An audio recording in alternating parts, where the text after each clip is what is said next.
السلام علیکم ورحمۃ اللہ وبرکاتہ۔ شروع کرتا ہوں اللہ کے نام سے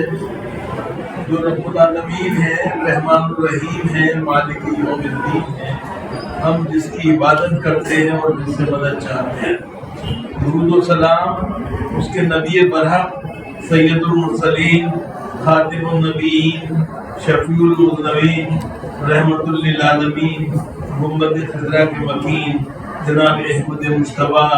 محمد مصطفیٰ صلی اللہ علیہ وسلم، ان کی حال و صحابہ پر۔ حضرت صدر احترام صدر علی قدر حضرت مولانا حضرت امام مہدی صدفی دامت برکاتہم،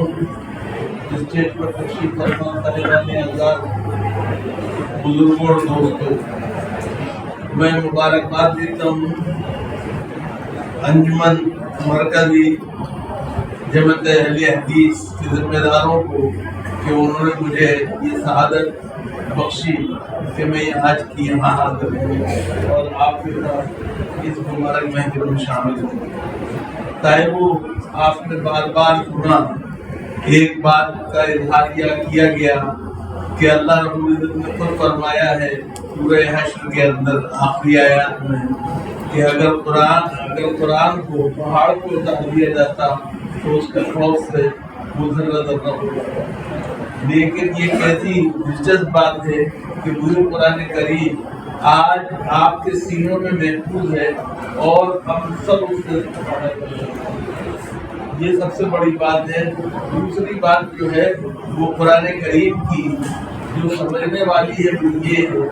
کہ قرآن کریم جو ہے وہ اس کے اندر اس شخص کو جس پر وہ نازل ہوا اس کو بھی زیر زبر کی اور نقطے کی کوئی تبدیلی کرنے کا حق نہیں تھا، تو اسی طرح سے وہ ہمارے لیے بھی ہے۔ تیسری بات جو مجھے عرض کرنی ہے وہ یہ کہ یاد رکھیے یہ قرآن کریم کا عربی زبان پر احسان ہے اور فیضان ہے کہ قرآن کریم کی وجہ سے عربی زبان جو ہے وہ صرف دنیا کی زبان نہیں ہے بلکہ آخرت کی زبان بھی ہے، اور ہم اس کی بنیاد پہ فیصلے ہوں گے، ہمیں یہ بات غور کرنا چاہیے۔ مجھے دوسری بات جو عرض کرنی ہے میں مبارکباد دیتا ہوں جماعت اہل حدیث کو کہ وہ انہوں نے یہ 20واں اجلاس منعقد کیا اور خاص طور سے قرآن کریم کی حفظ تجوید کے بارے میں اور تفسیر کے بارے میں انہوں نے یہ اہم قدم اٹھایا جس کے لیے وہ ستائش کے مستحق ہے۔ میں آپ سب کو مبارکباد دیتا ہوں جو کہ شامل ہوئے اس مجلس کے اندر اور جنہوں نے حصہ لیا اور جو انعام کے حقدار قرار پائے وہ تو ہے ہی، جنہیں انعام نہیں ملا میں ان کو بھی مبارکباد دیتا ہوں، اس لیے کہ امت جو ہے وہ صرف انعامات کے سہارے زندہ نہیں رہتی ہے بلکہ جو زندہ رہتی ہے اس جذبے کے تحت اور اس لگن کے تحت، اس حوصلے کے تحت، اس عزم کے تحت یہ جو آپ قرآن سے تعلق رکھتے ہیں اور قرآن کی پڑھائی کرتے ہیں، یہ سب سے بڑی بات ہے۔ صاحب یہاں پہ حالات زمانہ کی بات کی گئی ہے، صرف ایک بات کہہ کے اپنی بات ختم کرتا ہوں۔ یاد رکھیے دنیا میں حال زمانہ جو ہے وہ بدلتا رہتا ہے، واقعات اپنے کروٹ لیتے رہتے ہیں، لیکن یہ یاد رکھیے پریشان مت ہوئیے جب تک لا تقنطوا قرآن کا حکم ہے اس کو آپ سنبھالے رہیں گے، پکڑے رہیں گے اور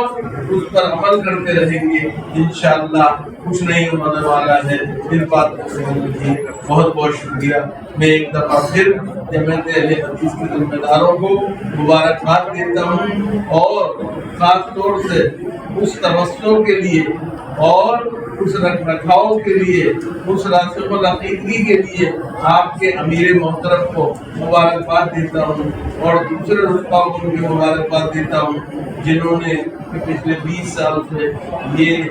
ایک طرح سے قیامت کا طریقہ جاری رکھا ہے کہ قرآن کے نام کو بلند کیا جائے اور یاد کیجیے قرآن وہ کتاب ہے جو بنیادی طور سے ہمارے دلوں میں اترنے چاہیے اور اثر کرنی چاہیے. اس لیے بقول اقبال کے اگر تیرے ضمیر پہ جب تک نہ ہو نزول کتاب گرہ کشا ہے نہ راوی نہ صاحب کشاف. اللہ تعالیٰ ہمیں اور آپ کو قرآن کو سمجھ کے پڑھنے